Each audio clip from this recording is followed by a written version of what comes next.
Años me di cuenta que todos hablamos con un acento y tendemos a pensar que los que tienen el acento son los demás, no nos damos cuenta de nuestro propio acento. Yo me di cuenta cuando alguna vez visité México, allá hace muchos años, la primera vez, se me acercó un mexicano y me dice: me gustan los argentinos porque hablan con cantito. Y le digo, no se da cuenta que él habla con canto, pero él resulta que estaba pendiente de cómo yo hablaba. Él decía que los argentinos hablamos como cantando. Y yo no me doy cuenta de eso. De hecho que en el arte de la oratoria y la dialéctica me he tenido que hacer más neutro para hablar, ¿no? Reemplazar algunas palabras que son muy argentinas y cambiarlas por otras para que todo el mundo entienda. Pero el acento no se va, el acento lo tenemos. Los argentinos decimos lluvia, pollo. Si decimos lluvia sentimos que no nos mojamos y si decimos pollo sentimos que nos comemos. Pero uno piensa que los demás tienen acento, no que uno lo tiene. Y también hay otro acento que es el acento visual, que es un tipo de prejuicio procesador, un lente que modela nuestra perspectiva del mundo, nuestra perspectiva de la Biblia, nuestra perspectiva de Dios. Hace que veamos las cosas como creemos que son y no como son en realidad. Entonces lo que hacemos es buscar algo que valide lo que ya creemos, lo que ya tenemos por sentado de que es así. Y buscamos validar las creencias, lo que ya aprendimos. Como dije una vez, nos cuesta horrores desaprender. Lo que ya aprendimos, como el cerebro es un músculo perezoso, no lo queremos cambiar. Alguien una vez llenó un barril de banderas multicolores y le dijo al público, al auditorio, que contaran las banderitas o las banderillas de color amarillo. Y luego todo el mundo empezó a contar las que veían de color amarillo y luego ordenó cerrar los ojos y que dijeran cuántas banderas rojas había. Y nadie recordaba, ni siquiera se había banderas rojas, porque habían visto selectivamente. Y si miramos la Biblia selectivamente, cuando leemos este libro selectivamente, quizá vamos a decir algo que no dice, porque vemos solo un fragmento, ¿no es cierto? Por darte un ejemplo, para los cristianos, por ejemplo, la palabra lealtad, esto es un ejemplo de lo que trato de decir en momentos, ¿no? Estoy nada más poniendo los fundamentos para después construir esta enseñanza. Para nosotros los cristianos la palabra lealtad se define como estar de acuerdo con el líder. Eso decimos los líderes. Tengo consiervos leales, tengo servidores que son leales, porque nos obedecen, porque nos dicen todo que sí, porque nunca están en desacuerdo. Entonces el desacuerdo recibe en nuestro ámbito cristiano el nombre de deslealtad. Si alguien está en desacuerdo, inmediatamente es desleal. Pero la verdad es que la lealtad se prueba cuando no estamos de acuerdo. Esa es la verdadera lealtad. La lealtad de David a Saúl no la demostró siendo el yerno favorito del rey. La lealtad la demostró cuando vivió en el desierto perseguido por su suegro. Pero nosotros vemos la lealtad con el lente de nuestro acento. Esto nada más es un ejemplo, porque a veces nosotros empezamos a creer que la Biblia dice ciertas cosas que no la está diciendo. Y decimos, la Biblia dice que hay que ser leal, no se revele a lo que dice su líder. Y la lealtad no es que uno esté necesariamente de acuerdo siempre, sino que, aun estando en desacuerdo, sigo siendo leal. Siempre le digo a nuestra congregación, tienen un pastor, tienen una visión y un sitio a donde ir. Para ahí vamos. Y si alguien no está de acuerdo, puede bajarse en la próxima estación y subirse a otra congregación con otra visión. Pero por favor, sé fiel a esa visión, aunque a veces no la entiendas. Hace un tiempo, yo estaba almorzando en un aeropuerto, haciendo escala. No me acuerdo para dónde iba, pero sí me acuerdo del incidente que voy a contar. Entonces estoy tratando de comer algo en esos restaurantes que están así en los aeropuertos, que por cierto se extrañan, ahora que no se puede comer públicamente o con otra gente en cualquier sitio.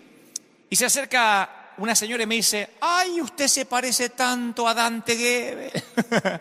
Dice, no lo puedo dejar de mirar, se parece tanto a Dante Gebel. Entonces me dio tanta gracia porque ella afirmó, ni siquiera me preguntó si yo era Dante, me dijo, se parece tanto a Dante Gebel. Entonces le digo, sí, soy muy parecido. Me dice, sí, solo que Dante es más joven que usted. Dice, él tiene el cabello más corto, es más morenito, un poquito más gordo, pero yo siempre lo veo en la tele, tiene que conocerlo, escúchelo que le va a hacer bien, y me recomienda que me escuche. Y yo no quise discutir con la señora. Yo dije, si ella quiere recordarme como cuando yo tenía 30 años, ¿quién soy yo para discutir? Y en el fondo la entendí, se fue y seguro le contó a los familiares que se encontró a uno parecido a Dante Gebel. Y la entendí porque creo que cuando uno se hace una idea de cómo se ve a alguien, es fácil dejar a esa persona congelada ahí. Y ella ya me había definido, me había puesto en un cuadro y así me concebía. Dante en su propia cajita. Yo estaba dentro de una caja. Yo, en teoría, para ella, era más gordito, tenía el cabello más corto, era más moreno y más joven. Eso estaba el Dante de su cajita. Y me sucede a diario eso, creo que nos pasa a todos. Me pasa cuando, por ejemplo, me ven conducir un programa de tele, o el programa que tengo ahora en Vorterix, o cuando hacemos Dante Night Show. Quienes me conocen de hace, 30 años, y escuchaba mis programas de radio, dice, este Dante nunca cambia, siempre es el mismo loco. Yo lo escuchaba en la radio, cuando hacía El perro del pastor, el Cristianator.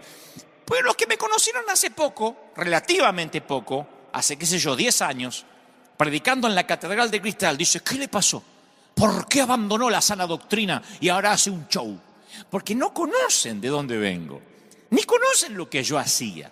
Entonces creo que esto sirva como ejemplo de las personas que a veces van a la iglesia y conocen una partecita de Dios. Así como pasa con la gente, pasa con las escrituras y pasa con Dios.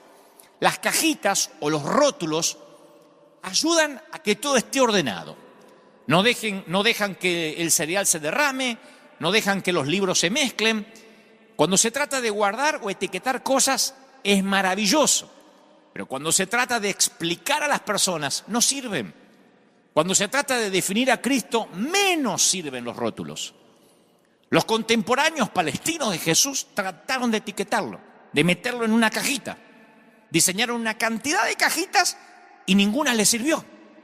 Lo llamaron revolucionario, pero dijo que había que pagar impuestos, que al César había que darle lo que el César pedía.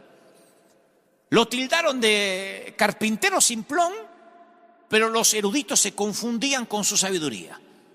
Fueron a ver sus milagros y se rehusó a complacerlos. Le dijo, transforma el agua en vino, haz un milagro como hiciste en Caná. No, ustedes están ciegos, pobres y desnudos, y no les hizo una cruzada de milagros como se la pedía.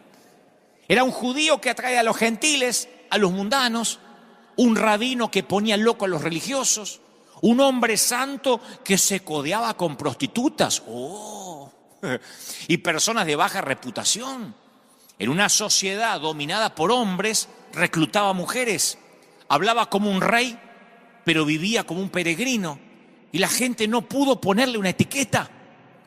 Y aún lo intenta ponerle una etiqueta. Han pasado años y la gente intenta ponerle una etiqueta a Jesús. De hecho, algunos tienen un Jesús en miniatura pegado a la pared o colgado del espejo retrovisor del automóvil. Y cada vez que necesitan un favor lo tocan y lo rezan como una forma de cábala, una manera de tener un mito que si lo toco me va a ir bien. Un predicador en la tele dice que si hacemos un pacto de siembra, Jesús está obligado a darte lo que pediste porque tiene que honrar tu pacto. Entonces reducimos a Jesús a un puñado de doctrina. Jesús es una receta y nosotros tenemos los ingredientes. Y si los mezclamos bien, Jesús aparecerá. Como Aladín, el genio, no Aladín, el genio de Aladín, ¿no? El genio azul. Que si nosotros frotamos la lámpara, aparece Jesús porque sabemos cuáles son los ingredientes. Y hasta los cristianos preferimos a un Dios que podamos manejar, que podamos controlar y decir lo que nos gustaría que Dios dijese, como les di el ejemplo de la lealtad y la deslealtad. Entonces la gente de la época de Jesús no sabía qué hacer con él porque no lo podían etiquetar. Como la señora que me encontró a mí salvando las distancias, la señora que me encontró en el aeropuerto. No, usted se parece a Dante Gebel, pero no es. Ni aunque le hubiese mostrado mi identificación, la habría convencido de que era yo. Porque no encajaba con el Dante que ella tenía en su cajita. Andá a saber, a lo mejor recordaba la foto mía de un libro, alguna foto con Photoshop. La cosa es que no le cerré. que yo era ese que ella recordaba o que tenía en la cajita. Y Jesús hacía lo mismo. Hablaba con acertijos, sanaba a los enfermos, resucitaba gente. Y para la gente de su época, Jesús era alguien que confundía y escandalizaba.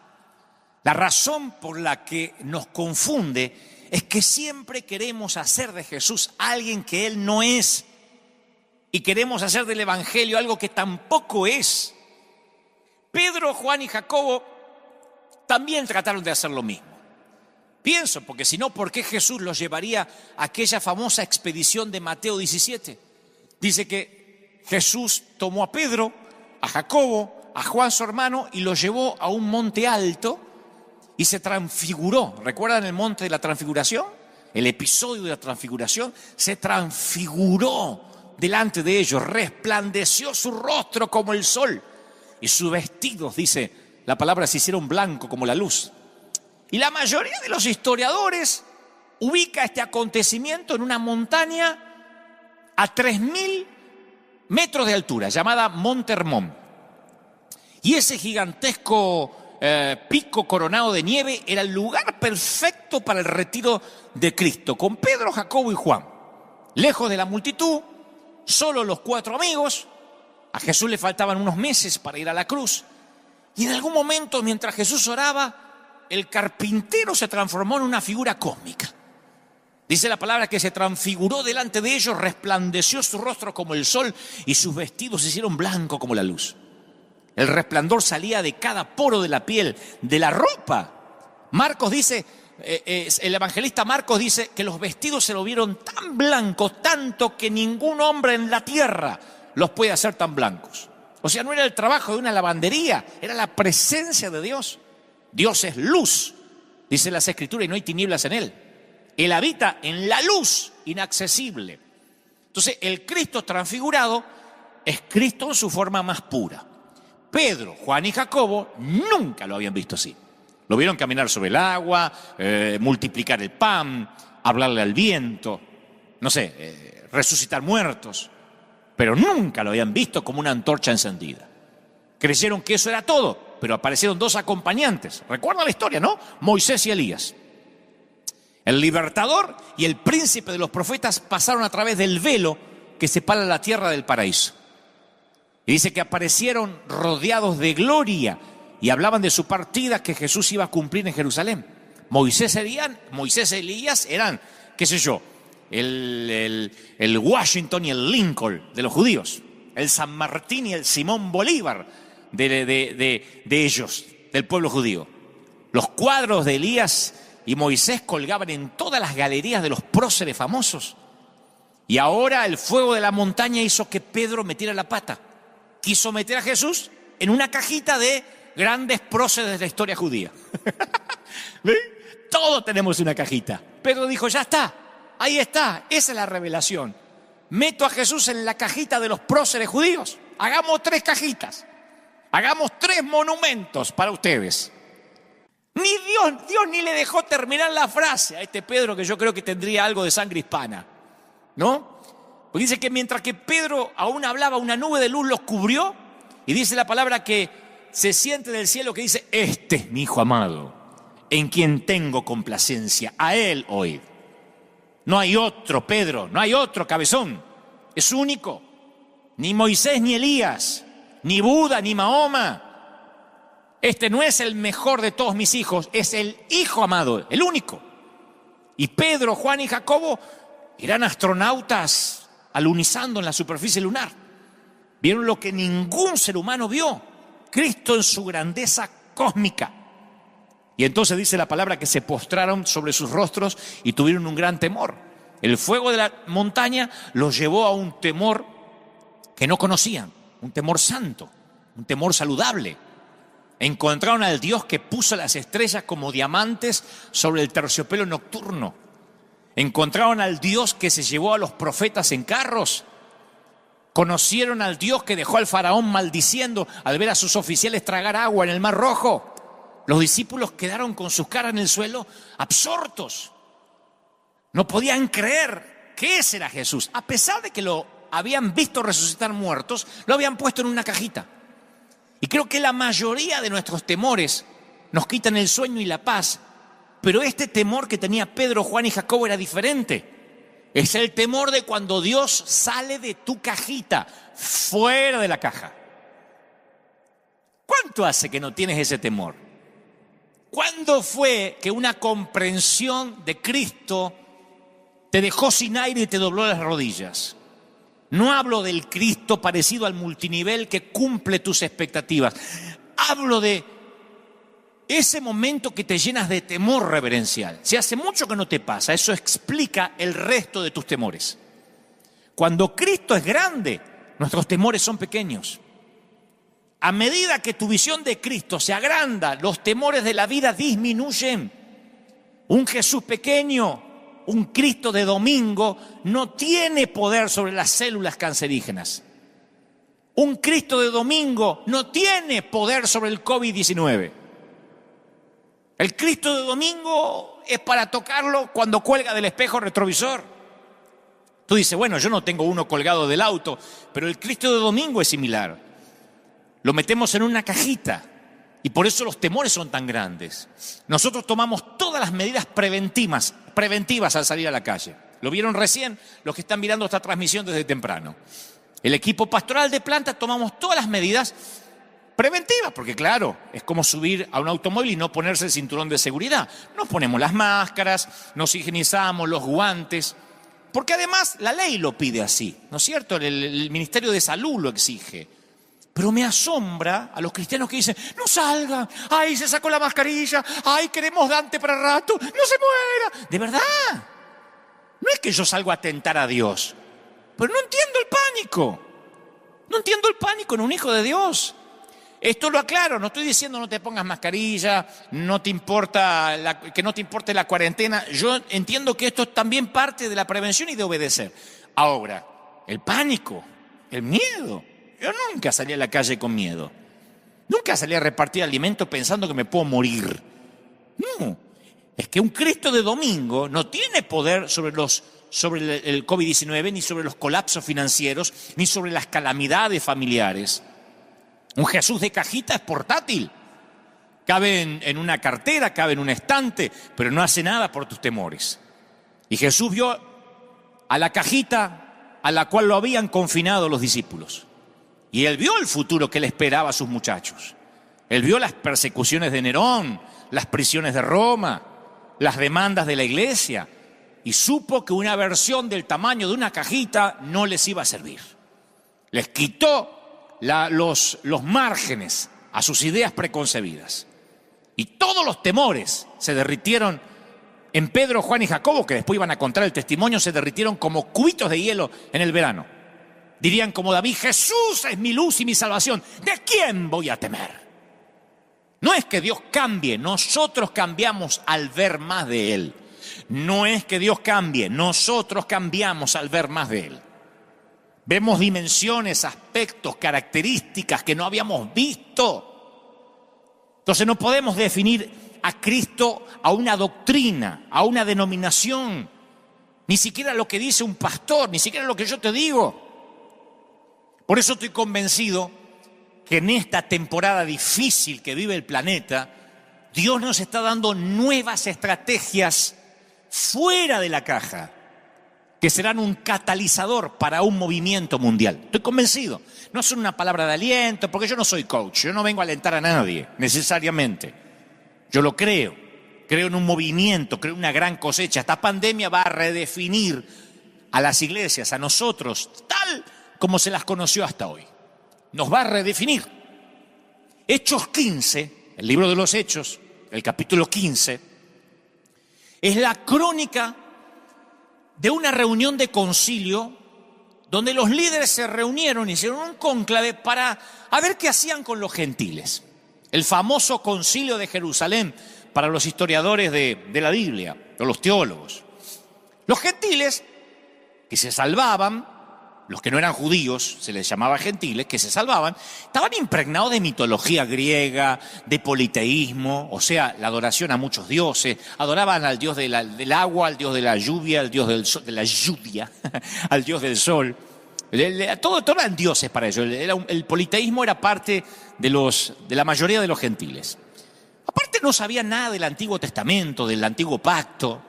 No tenían ni idea quién era Moisés, ni la creación, ni el diluvio, ni David, ni Esther. Abraham era chino básico.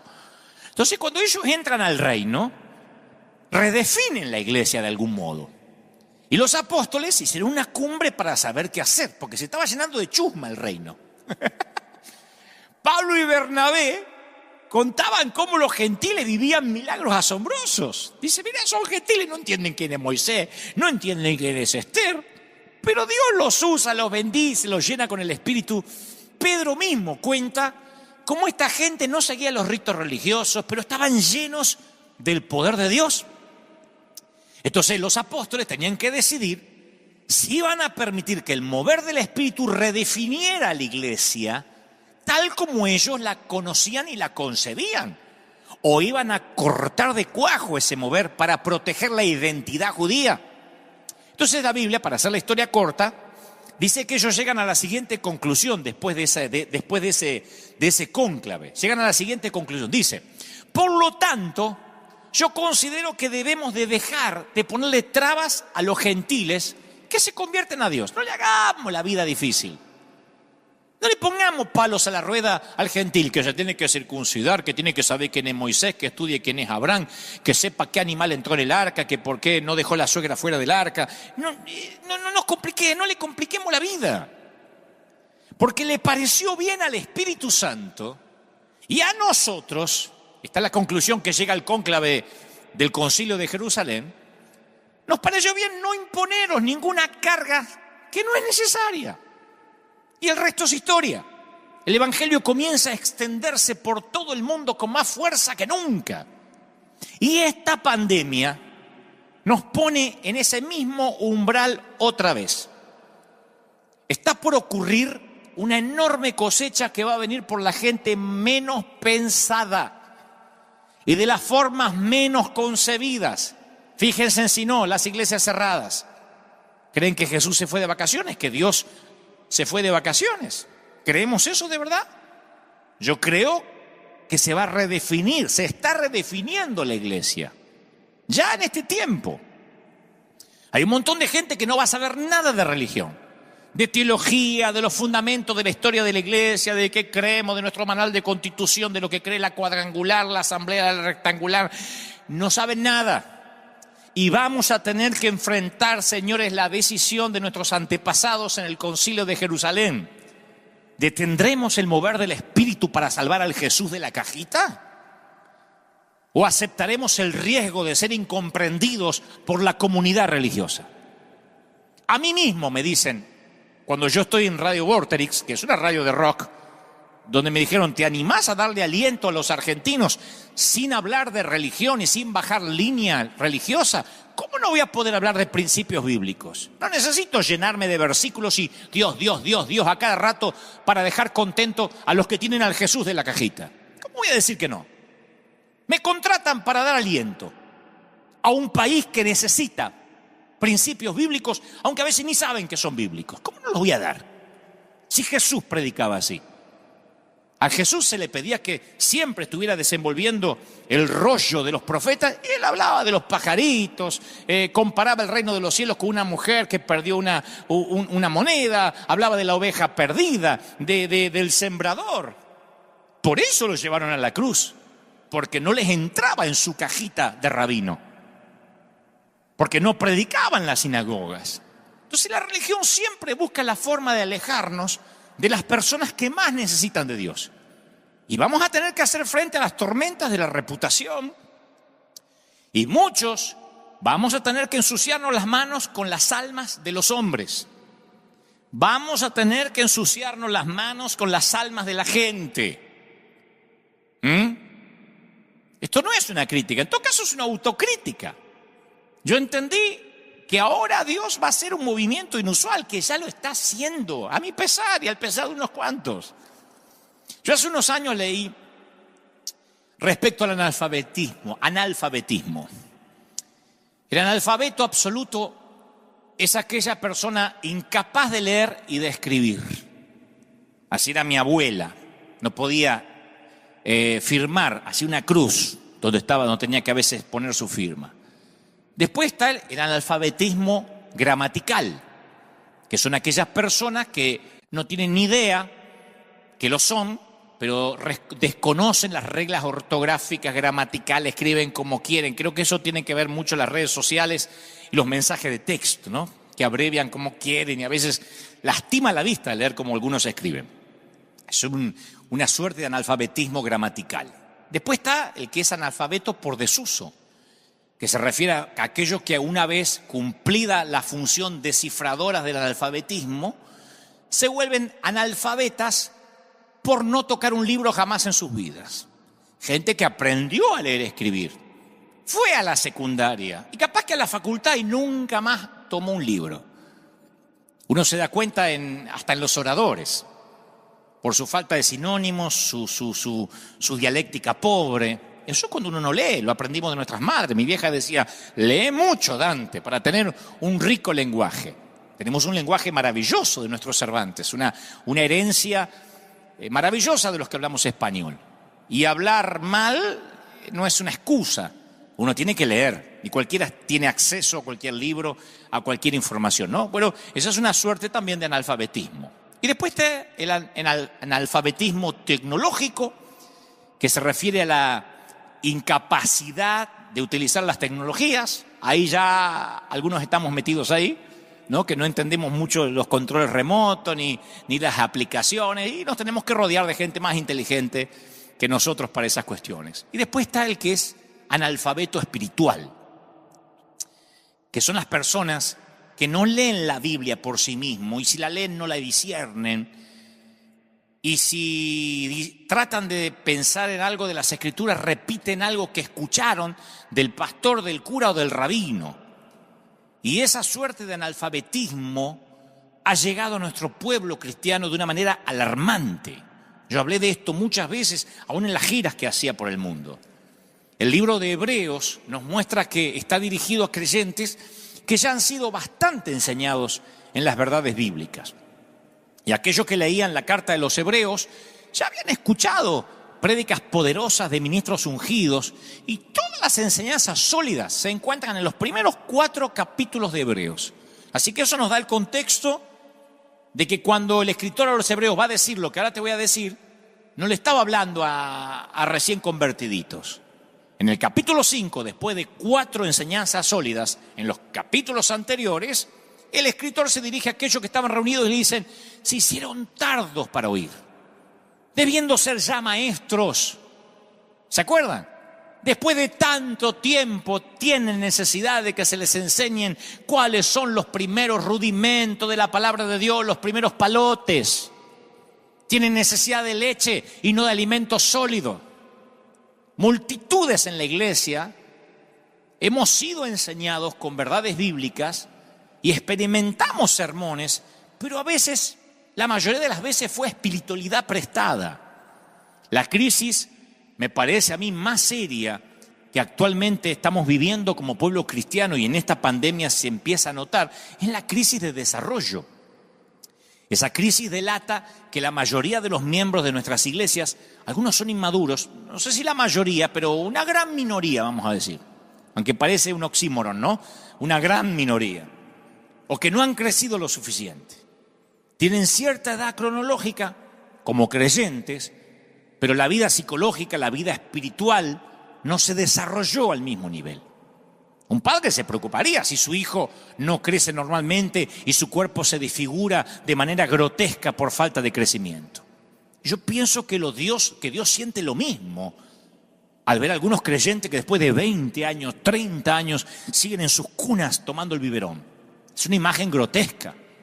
Se proyecta una imagen grotesca porque el alimento sólido les provoca indigestión y su condición no se debe a una mala formación genética, pobrecito, sino a su desprecio, según las Escrituras, por lo que Dios puso a su alcance para su normal desarrollo. Entonces, ¿el diagnóstico cuál es? Raquitismo espiritual. ¿Y qué significa? Estoy haciendo esta suerte de introducción a lo que ahora sigue. ¿Qué significa el raquitismo espiritual?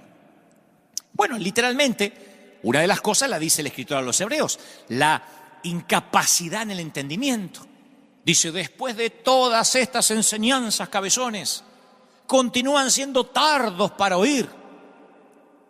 Yo siempre me sorprendía cuando los colegas, los pastores me decían, antes de que yo estuviera al timón de River, me decían, el día que en la iglesia no hables de diezmo y ofrendas, la gente deja de dar. Yo conozco pastores que dicen, en el servicio del domingo tengo que hacer 2 prédicas. La prédica regular y una prédica para la ofrenda, si no la gente deja de ofrendar. ¿No se supone que si uno siembra y cosecha, uno lo aprende para siempre? A mí me enseñaron una vez a bañarme. Me enseñaron una vez lo que tenía que hacer cuando iba al baño. O sea, si me lo tienen que enseñar a los 20, a los 30, a los 40, es obvio que tengo un problema para comprender. Pastores me han dicho, si a la gente no se le dice que lleguen temprano, todos los domingos empiezan a llegar tarde. ¿De verdad? ¿No es algo que se tiene que aprender? ¿La puntualidad y la excelencia agrada a Dios? Pero el escritor de los Hebreos dice, no, tardos para oír. Debiendo ser maestros, hay que decirles todo otra vez. Dígale que está a su lado, repita conmigo, cuánto están contentos. Dígale a 3 hermanos a su lado, ahora dígale que está al costado. ¿De verdad? Hace falta todo ese método didáctico, pedagógico casi, para que entendamos. Con 10, 20, 30 años de cristianos. El escritor de los Hebreos dice la incapacidad en la toma de decisiones. Nos dimos cuenta de que hay gente que no da pasos en fe, no se casan, tienen miedo a contraer una relación. Están enamorados, pero tienen miedo, están esperando 4 confirmaciones divinas. No emprenden nada por sí mismos.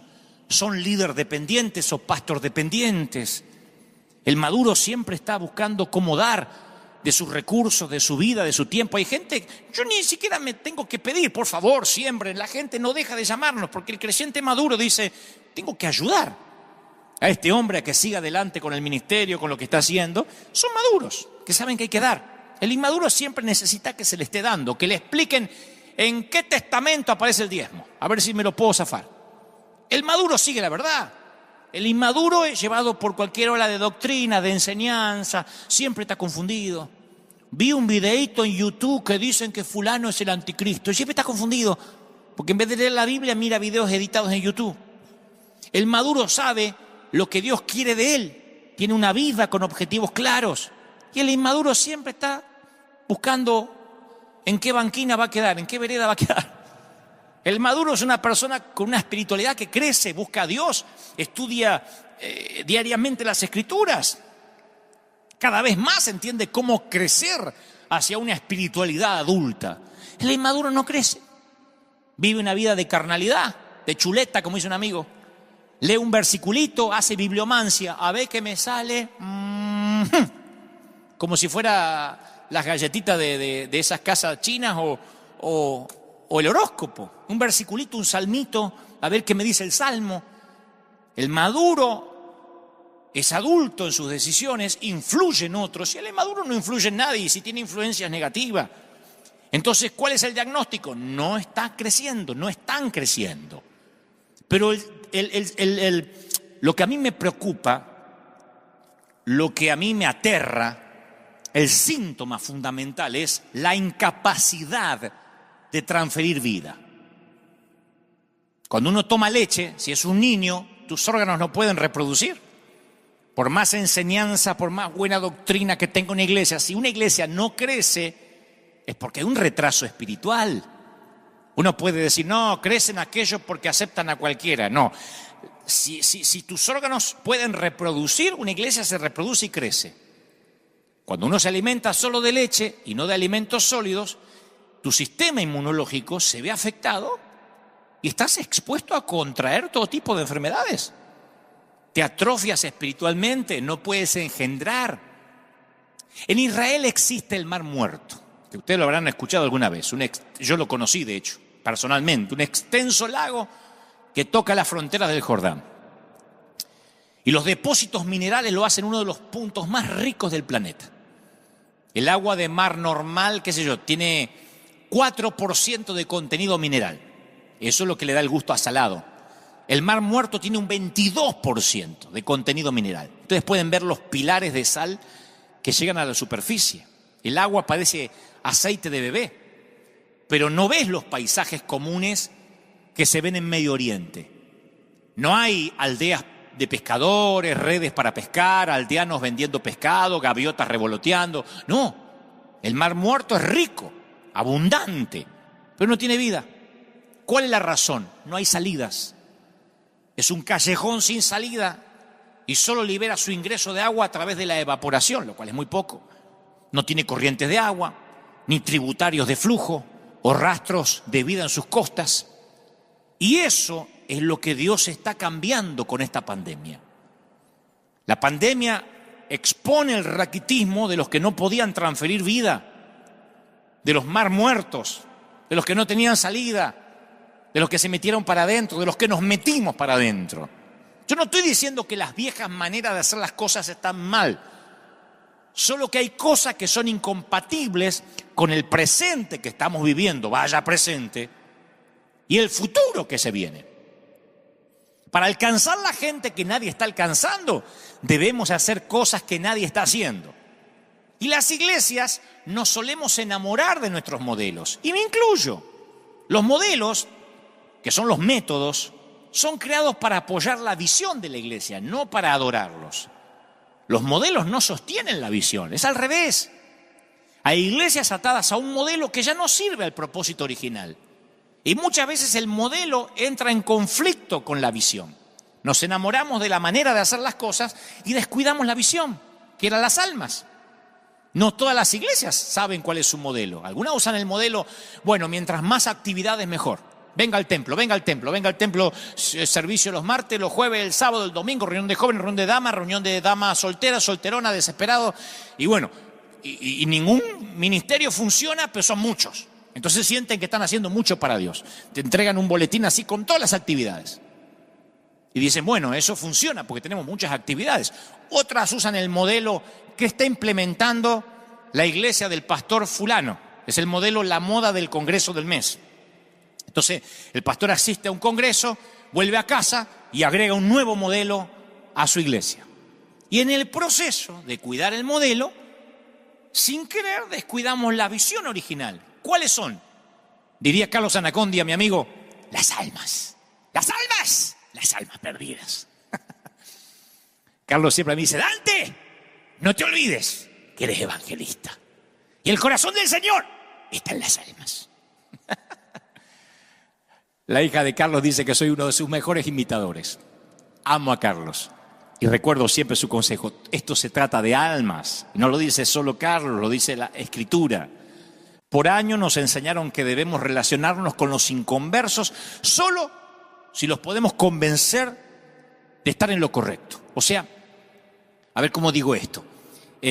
La comunidad cristiana nos da permiso a relacionarnos con un homosexual u otro tipo de inconverso siempre y cuando lo podamos convertir, y rápido, como dijo un predicador, es el síndrome de vendedor de tienda.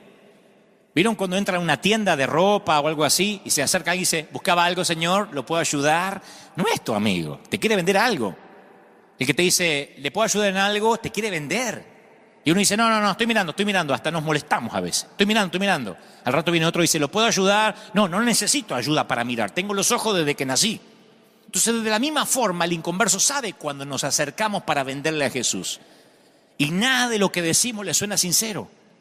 Mi pregunta es, ¿cómo sería la relación si tuviéramos un interés auténtico en amar a esa persona? La gente lo notaría. No que lo queremos convertir ya y le damos una oportunidad. No. Y si nos acercamos para amarla, eso es lo que yo entiendo que el Señor está haciendo en este tiempo. Dios está colocando, a raíz de que los templos están cerrados, colocando agentes, y si no están haciéndolo ahora porque están en cuarentena, esto va a ocurrir, agentes en forma estratégica en los rincones más oscuros de la sociedad. El reino de los cielos, lo describió Jesús, es como la levadura que una mujer tomó y mezcló en una gran cantidad de harina hasta que fermentó, leudó, permeó la masa. Mateo 13:33. Nosotros somos sus agentes secretos, disfrazados de médicos, me consta de enfermeros, que vaya que son héroes actuales, cristianos que tienen que hacer oraciones de entrega en el minuto final en que esas almas parten a la eternidad, además de luchar con el coronavirus. Ahí están, luchando, peleando en la trinchera, amas de casa, programadores de computación, maestros de escuela, gerentes. Ese es el propósito de Dios, que esa gente se meta como levadura en la masa, permeando la sociedad. Somos creyentes poderosos encubiertos como gente común, estratégicamente asignados a servir a la sociedad. El caballo de Troya fue usado por los griegos para introducirse tras las murallas de Troya. Se deben acordar los que estudiaron historia. Durante la noche los soldados abrieron las puertas desde adentro del caballo y provocó la caída definitiva de Troya. Babilonia es el claro ejemplo de cómo Dios leudó la sociedad a través de sus agentes secretos. El rey de Babilonia, Nabucodonosor, destruye Israel, toma prisionero a unos cuantos jóvenes, entre ellos hay 4 que la Biblia menciona, que conocen todos: Daniel, Sadrach, Mesach, Abednego. Nabucodonosor estaba tomando cautivo Babilonia. Y uno lo lee y dice, tomando cautivo a estos muchachos para llevarlos a Babilonia. Y cuando uno lee esta historia dice, wow, son cautivos, son esclavos. Pero yo veo la historia bien y veo que Dios estaba tomando cautiva Babilonia, metiendo 4 topos. El plan estratégico de Dios comienza cuando Daniel decide no contaminarse con la comida del rey e insiste en orar 3 veces al día, arrodillado en dirección a Jerusalén. ¿Se acuerdan? No los voy a aburrir con la historia porque la historia es muy conocida. Los otros 3 se unieron a la batalla al rehusarse e inclinarse ante el ídolo que había levantado Nabucodonosor. Y cuando Dios vio que contaba con personas que no se contaminaban con el sistema, los unió a la cultura. No los metió en un templo. Los unió a la cultura como la levadura a la masa. No se contaminaron, pero Sadrach, Mesach, Abednego y Daniel, que en realidad se llamaba Belsasar ahí en Babilonia, hasta tomaron nombres babilonios. Belsasar era el dios de Nabucodonosor. Y por 70 años, estos muchachos desmantelaron los poderes de las tinieblas desde dentro. El rey Ciro fue el último de los gobernantes al cual Daniel sirvió.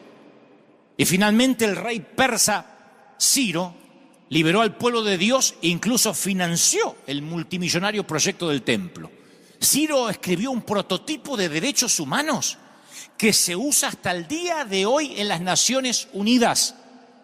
Miles de millones de personas le deben la libertad a Ciro, un rey que estaba aconsejado por Daniel, un tipo que no estaba raquítico espiritual ni se ocultaba.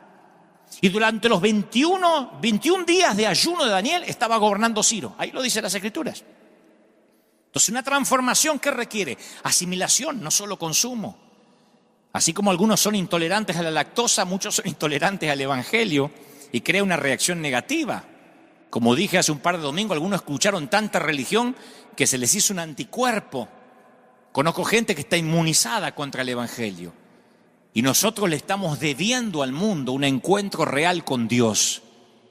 Necesitamos un plan nuevo creado por el Espíritu Santo, un plan nuevo para un Dios que nunca cambia. Digo, para los que tienen urticaria a lo nuevo. Le estamos debiendo al mundo la manifestación de los hijos de Dios. Por eso yo, cada día que se extiende la cuarentena, me pregunto si acaso Dios no está planificando esto para que esto que está pasando ahora ocurra. Miren la cantidad de miles, de cientos conectados ahora y como yo, otros tantos. Alguna vez Dios nos mostró, y yo se lo comenté a la congregación local, que el estanque de Betesda que relatan los evangelios representa a dónde ha estado la iglesia hasta hoy. Y el río de Ezequiel representa este nuevo tiempo que se viene ahora, incluso cuando esta pandemia termine. La Biblia habla en los evangelios que en Jerusalén, cerca de la puerta de las ovejas, había un estanque en hebreo llamado Betesda, el cual tenía 5 pórticos y había una multitud de enfermos, de cojos, de ciegos, de paralíticos que esperaban el movimiento del agua. Se creía que un ángel venía a mover el agua. descendía de tiempo en tiempo, agitaba el agua y el primero que descendía al estanque después del movimiento del agua, ese era el que se sanaba. La historia está en Juan 5:2. Los detalles siempre son importantes porque los evangelios fueron escritos por testigos oculares. 5 pórticos, 5 puertas, tiene una importancia profética. Es una hermosa imagen de los 5 ministerios: profeta, apóstol, evangelista, pastor y maestro, ¿no? Los 5 ministerios enviados para equipar a los santos. Y ellos son los que proveen el acceso al poder directo de Dios. Cuando los 5 ministerios concluyen, fluyen y convergen, crean alianzas estratégicas en el cielo. Ahora, ¿por qué yo creo que esta pandemia nos moverá del estanque al río de Ezequiel? Porque el estanque representa una estructura de gobierno diferente al río de Ezequiel. El estanque representa nuestro pastorado tal cual lo conocíamos hasta hoy. El río de Ezequiel representa un tipo de apostolado. Yo sé que algunos tienen urticaria con la palabra apóstol, pero déjenme avanzar. Cuando Estados Unidos redactó la Constitución, ellos querían una estructura gubernamental diferente a la monarquía británica, porque el rey tenía mucho poder concentrado.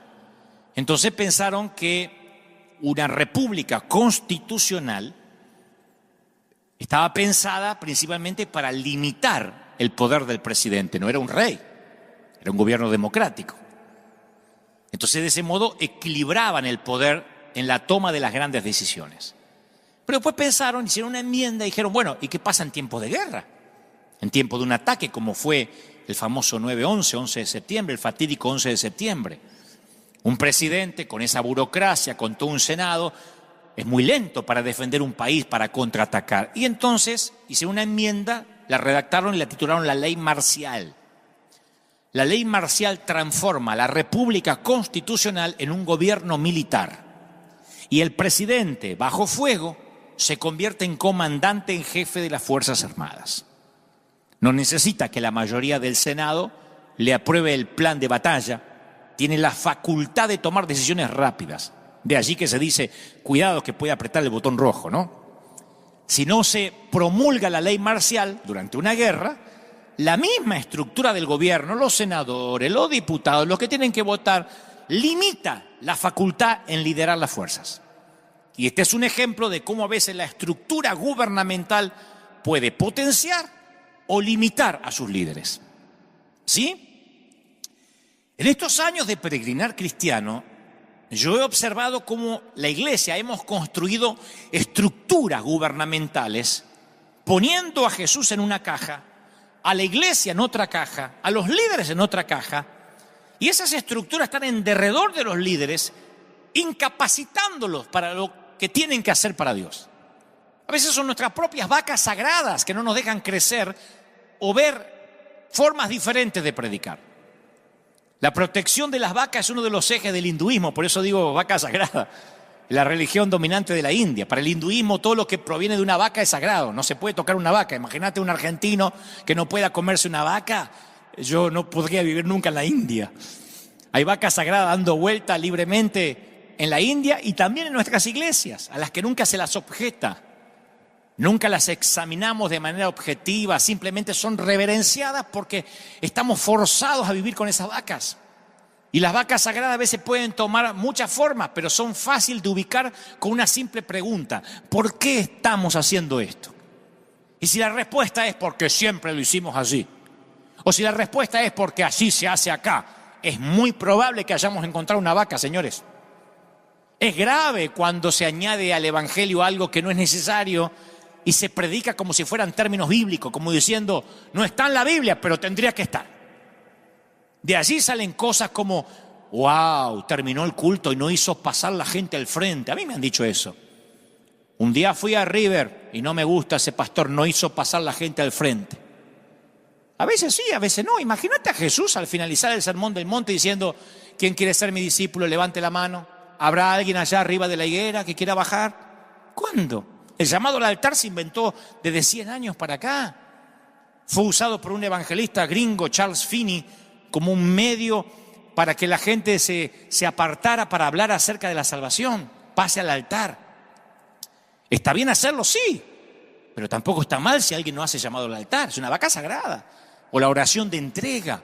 A mí me han dicho, terminaste de predicar y no hiciste la oración de entrega. Se perdieron. ¿Se imaginan una escena donde Jesús guía a sus discípulos a una oración de entrega?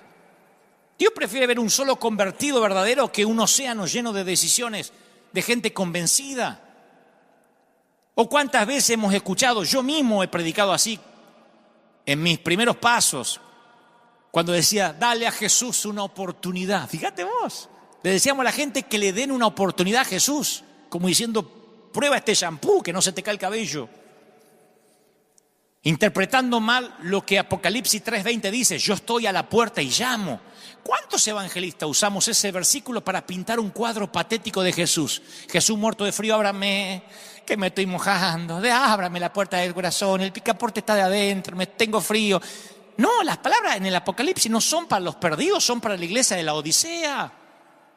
Jesús está fuera de su propia iglesia llamando para que lo dejen entrar a Él. Por eso dice, el que tenga oído, oiga lo que el Espíritu dice a las iglesias. Jesús no está fuera llamando para entrar. Ellos están fuera de su reino.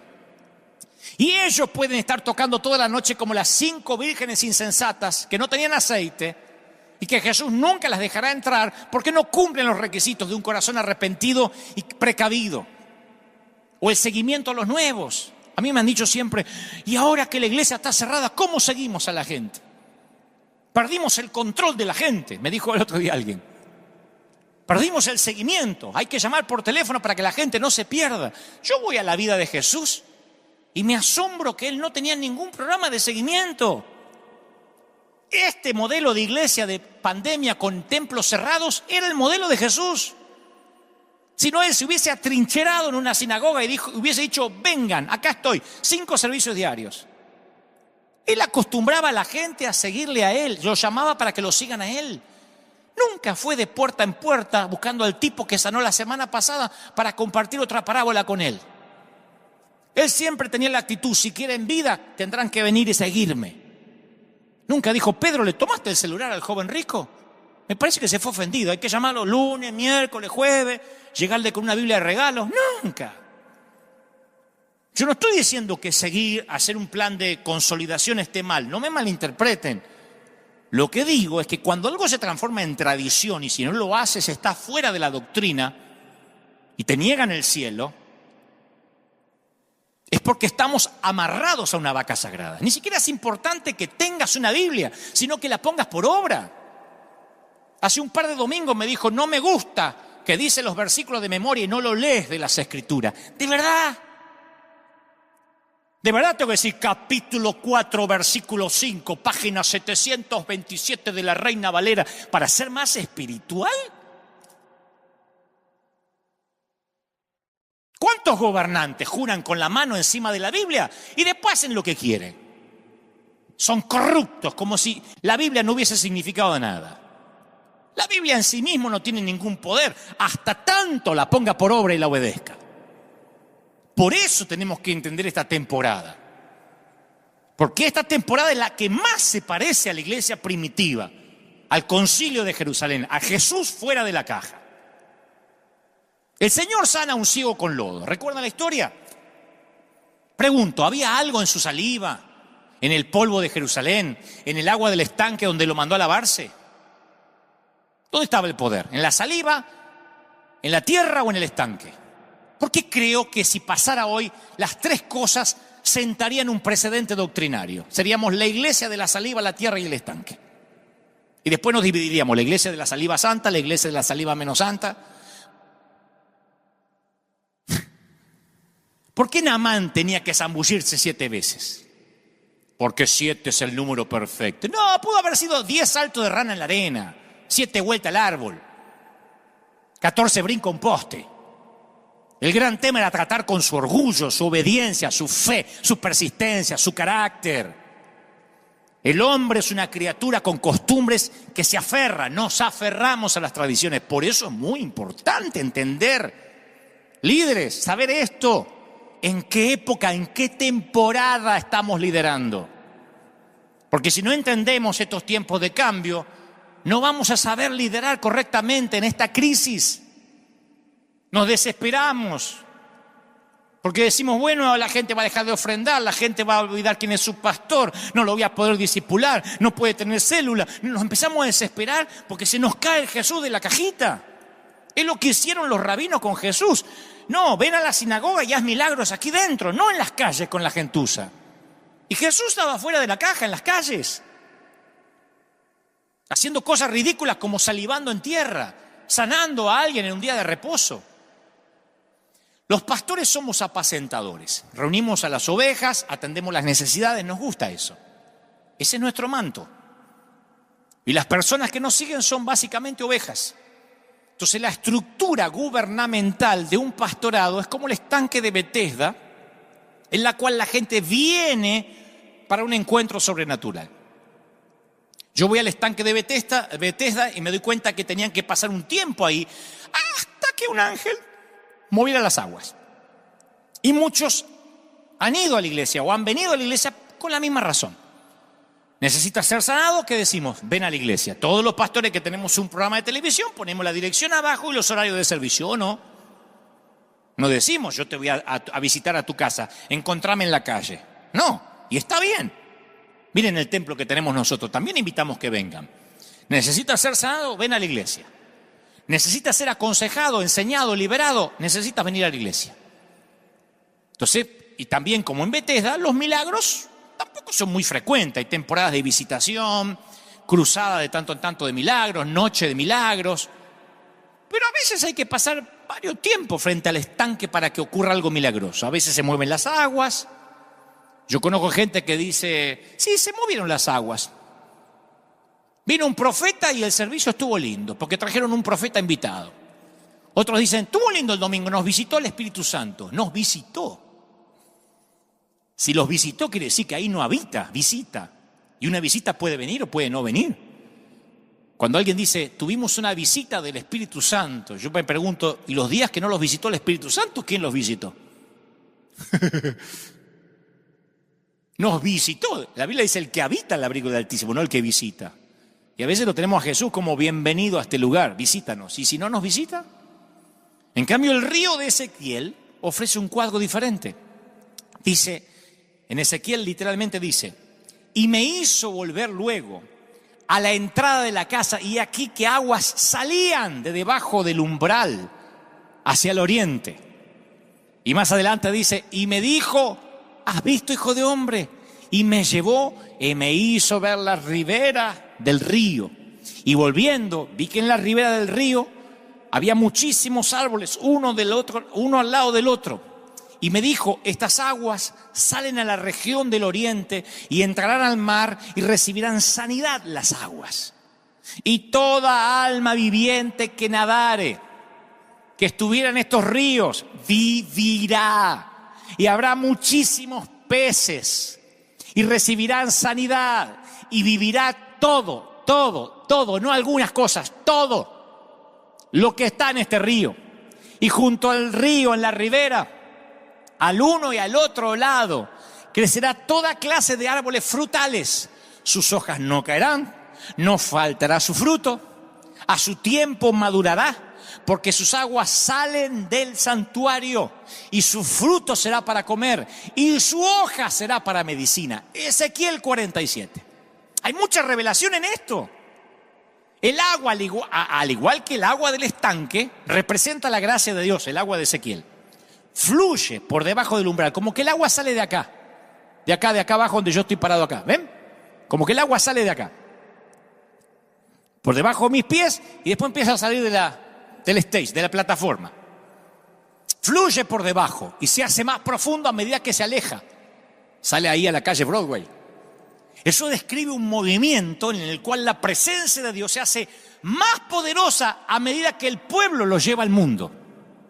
Negocios, hogar, escuela, fuera de las paredes. Yo no creo que el Señor esté preocupado, porque escuché por ahí, el diablo nos cerró las iglesias. Yo no creo que el diablo tenga tal poder. El diablo nos quiere fundir. No creo que el diablo tenga tal poder. Las puertas del infierno no prevalecerán contra la iglesia. La Biblia dice que cuanto las aguas más se alejen del santuario, de los templos, de nuestra cajita, más profundo es el mover. Dick Joy dijo, así como un joyero extiende un paño de terciopelo negro sobre el mostrador para mostrar una piedra preciosa o una joya, así el Señor usa la oscuridad de las circunstancias. Así el Señor usa el COVID-19 como telón de fondo para mostrar la gloria de su iglesia. En otras palabras, los más grandes milagros, las más poderosas expresiones del reino están destinadas a ocurrir en los peores lugares del planeta y en los peores momentos como este, señores. Pueden creerlo o no. Acuérdense lo que les digo. Esta revelación del río de Ezequiel se adapta al apostolado porque significa enviado. En el estanque los necesitados tienen que ir a cierta ubicación para sanar. Venga a la iglesia. Pero el río de Ezequiel fluye a través de nuestras ciudades. Fluye a través del streaming. Hoy la gente decide a qué mesa se sienta a comer. ¿Qué pastor puede controlar ahora su congregación? Ni yo puedo. ¿Cómo sé si nuestra congregación me está escuchando y viendo ahora o está escuchando a Cash Luna? ¿Cómo puedo tener el control de la gente? ¿Cómo puedo decir, présteme atención, repita conmigo? Yo no sé. Yo siempre digo, siéntense en la sala y escuchen el mensaje, pero a lo mejor ahora están cocinando. Lo que estoy seguro es que están en la casa, pero después, ¿de dónde? ¿En qué dispositivo? No sé si están sentados en el inodoro con un celular viéndome. Y tampoco puedo obligarle a que me escuchen a mí. Por ahí lo quieren escuchar al otro fulano y lo escuchan. La gente decidió a qué mesa se sienta a comer. Y nosotros nos da inseguridad a los pastores porque el pastor congrega como estanque, el apóstol envía como río. La palabra apóstol, antes que alguien diga, es que yo no creo en los apóstoles, déjenme hablar esto y no crean que me voy a autopostular apóstol porque no me interesa. La palabra apóstol viene del mundo secular romano.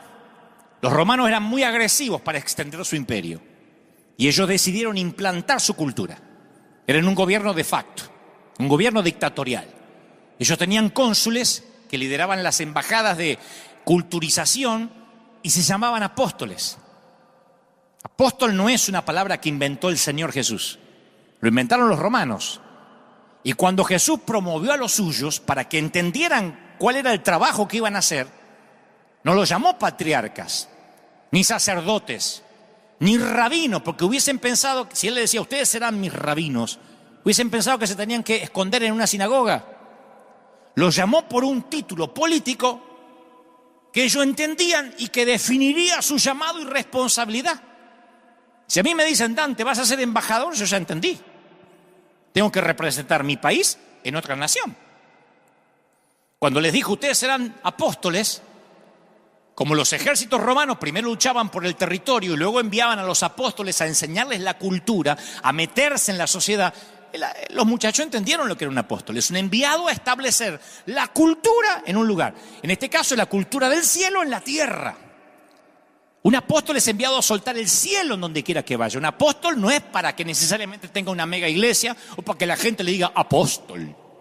Por eso digo, nada tiene que ver con el título que se conoce y mucho menos con los que se autootorgan algunos el título. Hablamos de una iglesia apostólica en tiempo de crisis. Un líder puede plantar 100 iglesias, pero si esas iglesias no ocasionan una transformación cultural en sus ciudades, no son apostólicas. Aquí reunimos en tiempos regulares 10.000 personas cada domingo aproximadamente en el condado de Orange. Pero en el condado de Orange hay 3.200.000 habitantes. Y si la tasa de crimen sigue subiendo, la tasa de divorcio no varía, las maras, las pandillas siguen creciendo, significa que no estamos siendo ni luz ni sal, por más que crezcamos a 8 servicios diarios. Reunir a los creyentes un par de horas los domingos no es sinónimo de transformación cultural, es inefectivo para hacer luz. Dios permita que nos podamos reunir, pero cuidado, las estadísticas negativas de una ciudad siempre hablan de la iglesia. No podemos decir, el barrio está mal, pero la iglesia está bien porque no entrará la muerte donde la sangre de Cristo esté en las puertas. Eso es sacar de contexto una enseñanza. Si una iglesia llega a un lugar, tienen que decir, estos que han trastornado el mundo entero, vinieron también para acá, como en Hechos 17:6. Una iglesia que llega a una ciudad la trastorna, la cambia. ¿Dónde? En las calles. Y como muchos no lo hemos querido entender a tiempo, ¡pac!, se nos cerró la persiana y vamos a tener que salir a la calle, porque a medida que la cuarentena sea menos estricta, quizá lo último que abran sean las reuniones masivas. Y en esto hay un plan divino. Yo escuchaba el otro día declaraciones de ministros de salud que decían, lo último que se va a abrir son reuniones masivas como partidos de fútbol, conciertos o mega iglesias. Entonces voy a decir esto con temor y seguridad. La forma de gobierno nuestra, del pastorado, tal vez no estaba diseñada para transformar ciudades. Estaba desarrollada para atraer personas, para crear una cultura de Betesda, donde los rebaños se reúnen, se sanan, son felices, lo cual es lindo. Acá hay una familia feliz en tiempos normales. Y la mayoría de nuestros pastorados suelen ser irrelevantes para la sociedad, porque nuestras estructuras gubernamentales están edificadas para congregar, no para desplegarse. Están edificadas para resistir, no para atacar. Somos la resistencia en lugar del el ejército invasor. Y el gobierno apostólico, como el de Ezequiel, crea una atmósfera sobrenatural que afecta a todo lo que toca, como leímos. Desde el pez, que tipifica a la gente, los seres vivos, a los árboles, las naciones, las ciudades que están en la orilla. En todo lugar que el río, que vio Ezequiel, toca, todo es productivo. Produce fruto todo el año, no una temporada. No cuando viene el profeta, no en Easter, en Pascuas, no en Navidad, no cuando hacemos una noche de milagros, todo el tiempo. Esa es la diferencia de un estanque a un río. Por eso una vez nosotros sentimos y recibimos que esta iglesia tenía que llamarse Río, River en inglés, que no tiene que ver con el equipo de fútbol, porque si no tendría que llamarse Boca, por el club de mis amores. Pero no es Boca Church, es River, que tiene que ver con un río. Ahora bien, en esta pandemia, la transición de un pastorado a una forma apostólica de gobierno no elimina nuestro llamado como pastores, nos reposiciona. Yo trato de alentar a mis queridos colegas, esto nos va a reposicionar, créanlo, de parte de Dios. Las ovejas se seguirán congregando, ya sea personalmente, por streaming, pero ya no para ser felices, saludables solamente, raquíticas, que hay que controlarlas, alimentarlas con leche, sino para ser entrenadas, para ser enviadas al mundo como la levadura que permea la sociedad. Y a medida que la iglesia hace esta transición, los servicios ya no son reuniones sociales, sino sesiones de entrenamiento sobrenatural del Espíritu Santo. El Espíritu de Jehová está sobre mí, porque me ungió Jehová para predicar buenas nuevas a los abatidos. ¿Recuerdan? A vendar a los quebrantados de corazón, a publicar libertad a los cautivos, a los presos, apertura de la cárcel, a proclamar el año de la buena voluntad de Jehová, el día de la venganza del Dios nuestro, a consolar a los enlutados, a ordenar que los afligidos de Sión se les dé gloria en lugar de ceniza, óleo en lugar de luto, manto de alegría en lugar de espíritu angustiado, y serán llamados árboles de justicia, plantío de Jehová para gloria suya. Isaías 61.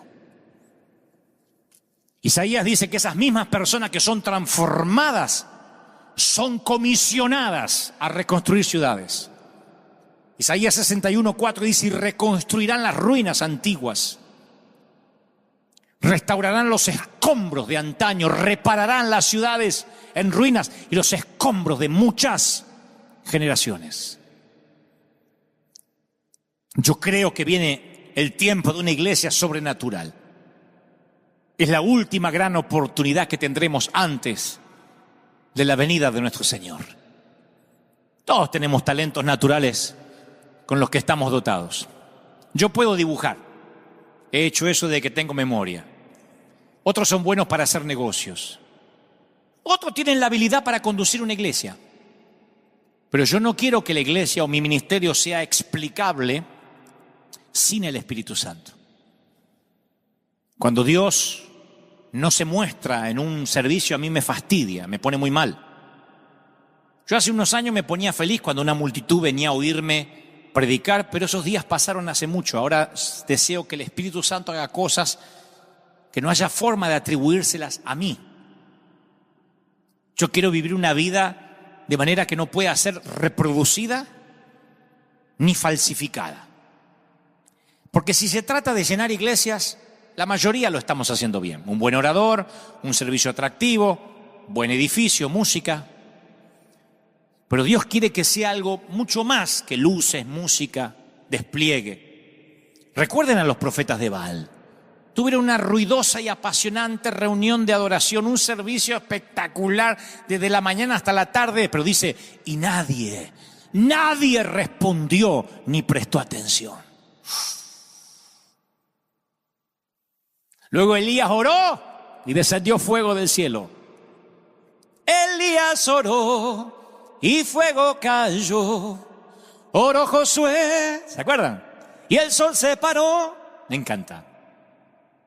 Altísimo lo agarré.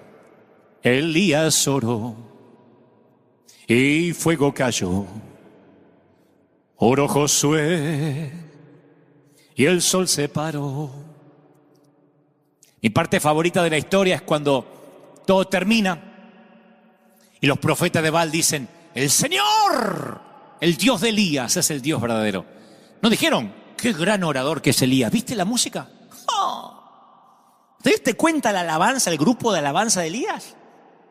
Ese tipo sí sabe, ¿eh? ¿Viste las declaraciones proféticas que tiró? ¿Lo viste a Elías cómo se movía y en un momento era tanta la unción que se caía para atrás? Todos sabían que lo que pasó no podía ser manipulado por Elías. No se fueron hablando del Elías de Dios. Se fueron hablando del Dios de Elías. Y yo me pregunto cuántas veces la gente se va hablando de nuestro servicio y no del fuego que cayó. Y cuando yo leo la iglesia de los Hechos, la veo como una iglesia imparable. Y las puertas del infierno no prevalecerán contra la iglesia. Y la iglesia se extendía como reguero de pólvora, fuera de la caja, en las calles. No debido a una planificación estratégica, a un grupo musical, a un movimiento del Espíritu. No tenían templos, no tenían PayPal para la ofrenda. No hacían live todos los días para alentar a los creyentes a que ofrenden. ¿Cuándo vieron a alguien haciendo en la iglesia antigua live? Hagamos live, mucho, porque si no la gente nos va a olvidar. Salgamos, buscamos maneras para que la gente ofrende. Necesitamos la ofrenda porque por eso nos mantenemos. Yo pienso que muchas iglesias actuales son todo menos imparables. Hay iglesias que se pueden descarrilar por la renuncia del pastor porque el pastor pecó. Por desacuerdos en el comité, en el board, porque no hay presupuesto, o porque no se pueden congregar porque el gobierno no los deja. Y se terminó la iglesia. Yo no quiero que River sea explicable sin Dios. Por eso me fascina decir que en este momento nosotros estamos mejor que nunca. Aun cuando no nos podemos reunir. Dios sabe que no les estoy mintiendo. No ha faltado el aceite. Estamos recogiendo canastas llenas, salimos a dar, Dios nos bendice, llama gente de todo el mundo. Dios con un guante blanco me dijo, ¡puf! Me pegó así en la jeta y me dijo, mi iglesia sigue, no te necesito. Siempre yo menciono que el peor insulto que pueden darme es cuando me halagan los talentos y me sobreestiman, subestimando el poder de Dios en mi vida. Cuando dice, ay, bueno, Dante, pero vos hablas mucho, porque vos sos simpático, porque me pone mal, porque subestiman lo que Dios hace. Yo soy un orador, capaz que medianamente potable, pero no puedo convencer a las personas que se obsesionen con Jesús. Quizá puedo convencerlos que hagan una oración, pero no puedo convencerlos que se enamoren de Cristo. Por eso yo necesito la gracia y al Espíritu Santo desesperadamente. Yo puedo hacer que me miren un ratito, pero que se mantengan en vivo tanto tiempo. Generalmente te dicen, tenés que estar 15 minutos haciendo un live y te vas porque la gente no aguanta, se distrae en la casa. No se ha movido nadie, yo no puedo lograr eso. Mi pregunta es, ¿cuándo fue la última vez que innegablemente, indiscutiblemente, viste el obrar del Espíritu Santo en tu vida? Que dijiste, esto sin Dios en la ecuación no pasaba. No me digas, sí, cuando me compré el auto y me dieron el crédito no me lo iban a dar. No, cosas que le pueden pasar a cualquiera, no. Estoy hablando de eso que solo milagrosamente pudo haber ocurrido. Y si te resulta difícil recordar ese momento, es que has estado raquítico por mucho tiempo, con espiritualidad prestada. Tienes conocimiento, pero no tienes una relación con Él. Los discípulos eran guiados de una manera íntima, poderosa. Y tal vez este virus nos hizo ver que lo conocemos cerebralmente, pero no de manera experimental. Sabemos del Jesús que hace caminar a la gente sobre las aguas, pero nunca caminamos nosotros. Si solo quieres ser una buena persona, no necesitas al Espíritu Santo. Paga los impuestos, besa a la suegra, no patees al gato y serás una buena persona. Pero esta temporada no es para ser buenas personas, es para darnos cuenta que la iglesia debe salir fuera de la caja. La iglesia de los Hechos era imparable y no tenían templos y los perseguían. Eran los tiempos cuando ser cristiano no era decir algo, era decirlo todo. Ser cristiano era ponerle precio a tu cabeza. A ellos no se les impedía por distancia social y por normas de higiene congregarse. Se les impedía congregarse porque le cortaban la cabeza y la iglesia se extendía. Y las puertas del infierno no podían. Una iglesia imparable es la que vamos a tener ahora. En este tiempo hemos de conocer la legitimidad de los que servimos al Señor. Es el tiempo de entender que dejamos de ser un estanque. Vengan a ver si se mueven las aguas para ser un río que va, un río que se mete, levadura que permea la sociedad, agentes encubiertos, troyanos, topos metidos en Babilonia para que desde dentro cambiemos la política, redactemos nuevas leyes. Si no, vamos a terminar siempre a través del tiempo yendo a manifestarnos a la plaza en contra del aborto, en contra de la inclusión de género. Siempre somos los que nos manifestamos y criticamos y pensamos, si somos muchos nos van a hacer caso. No nos van a hacer caso hasta que estemos adentro votando. Y para eso hay que meterse en la sociedad, meterse en la cultura sin inclinarse ante los dioses de Babilonia. Si no, vamos a seguir haciendo manifestaciones en contra. Hay que manifestar en contra de Netflix. ¿Y por qué no cambiamos el contenido de Netflix? O generamos nuevos contenidos en vez de criticar o decir, vamos a desactivarnos. Que después se volvieron a activar todos con la pandemia, claro, volvieron otra vez a inscribirse. No podemos vivir en esa hipocresía de criticar todo y no proponer nada. De que nos conozcan por todo aquello a lo que nos oponemos y poco de lo que proponemos. La iglesia tiene que ser un río ahora más que nunca.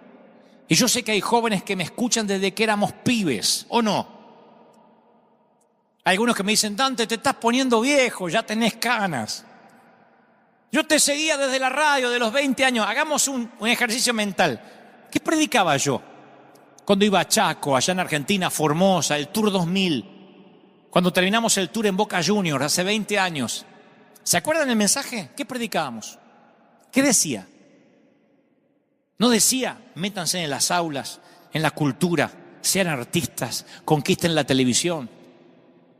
Métanse en los medios seculares, marquen la diferencia, salgamos del gueto. Claro, muchos no pudieron porque en mi caso yo crecí por fuera del sistema. Pero muchos tienen a veces un techo que no les deja crecer, la pata de un líder acá. En mi caso, Dios se las ingenió para que yo creciera por fuera del sistema. Fue una suerte de hongo del sistema, esos hongos que crecen solo en la vera del camino. Entonces todos oraban para que Dios me desenmascarara, para que algún día esto se iba a terminar, Dante es una moda y va a pasar. Pero dijo Gamaliel, lo que es de Dios permanece. a través de los años. Tienen el don de la longevidad. Pero Dios nos da una oportunidad única. Estamos en el portal, en el umbral de la historia, donde vamos a tener que decidir si seguimos siendo un estanque y esperamos que nos abran los templos de nuevo para que la gente vuelva, o entendemos lo que Dios nos está tratando de decir, salir. Pero no a repartir 2 o 3 bolsas de comida, No solo repartir comida y ayudar, salir a predicar, buscar nuevas maneras de predicar, nuevas formas. No sé, ojalá supieras cuáles son esas maneras, pero buscar nuevas estrategias de predicar, de salir. El streaming es uno. No sé cuáles son las maneras. Yo, desde hace semanas que me levanto a la mañana y digo, Señor, dime qué es lo que viene, dime qué tenemos que hacer. Nosotros tenemos un ejército de River diseminado en toda la ciudad,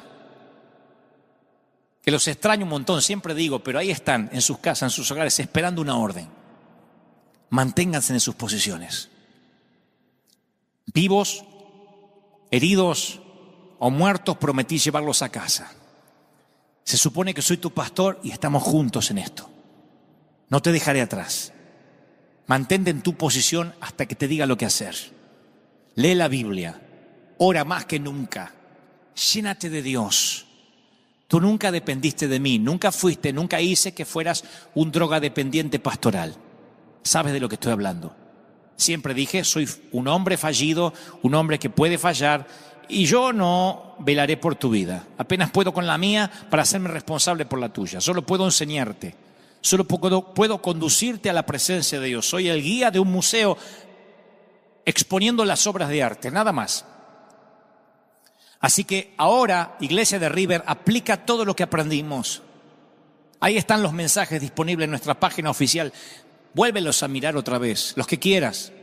Y recuerda todo lo que aprendimos juntos. Mantente alerta. No tengas miedo. Nadie en el arca bajó enfermo. No bajó el hipopótamo que se agarró una peste arriba del arca cuando Noé tocó tierra. Tranquilo, todo va a estar bien. Mantente en tu posición, ora, clama, ayuna, siembra. Continúa ahí, porque en un momento vendrá el cambio y seremos ese río como lo estamos siendo.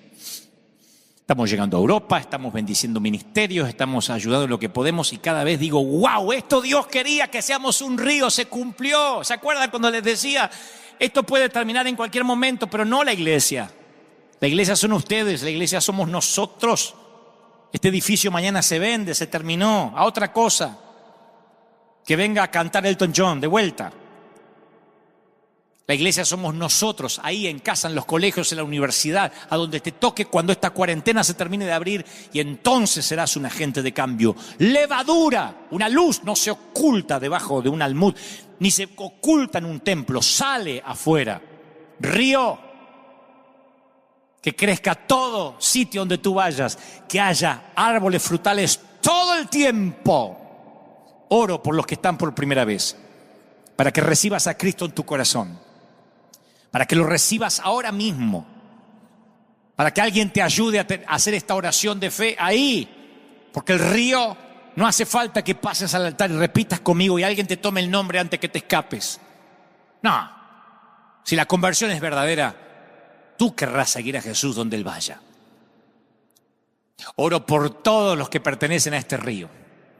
Oro por todos los que son parte de este escuadrón de emergencia en combate contra las filas invasoras. Escuadrón del ejército de Dios. Oro porque estamos en un tiempo de cosecha. Porque los mejores días están por venir. Porque de parte del Señor te digo, cosas que ojo no vio, ni oído yo, ni han subido a tu mente, ni a tu corazón, son las que Él tiene preparada para ti. Las mejores temporadas, los mejores días están por delante. Y desde aquí, desde River, yo suelto esa bendición profética para que los verdaderos apóstoles, no los que se autonombran o los que creen que es un título que supera a los pastores, no aquel que dice que lo es para dar paternidad, no, el verdadero apóstol, la iglesia apostólica son ustedes. los enviados para meter en la cultura a Cristo. Para ahora que todos son tierra fértil para que les prediquemos, les diga, hay salvación, hay vida, no tengas temor. Y si te toca fallecer con la enfermedad, tienes que saber que te vas directo sin escalas al cielo. ¿Dónde muerte tu aguijón? ¿Dónde sepulcro tu victoria? Tenemos el mejor mensaje. Que Dios te bendiga, que Dios te guarde. Ha sido un placer, un privilegio orar por ti, bendecirte. Y nosotros nos volveremos a encontrar aquí. Dios mediante, si esto no cambia, dentro de 7 días. Es increíble la cantidad de gente que está conectada ahí. Y han sido fieles, no se han ido. Nos vamos a encontrar aquí. Iglesia, escuadrón del ejército de Dios. Que Dios te bendiga, que Dios te guarde y haga resplandecer su rostro sobre ti. Bendiga tu entrada, tu salida, tu acostarte, tu levantarte, tus horas de trabajo.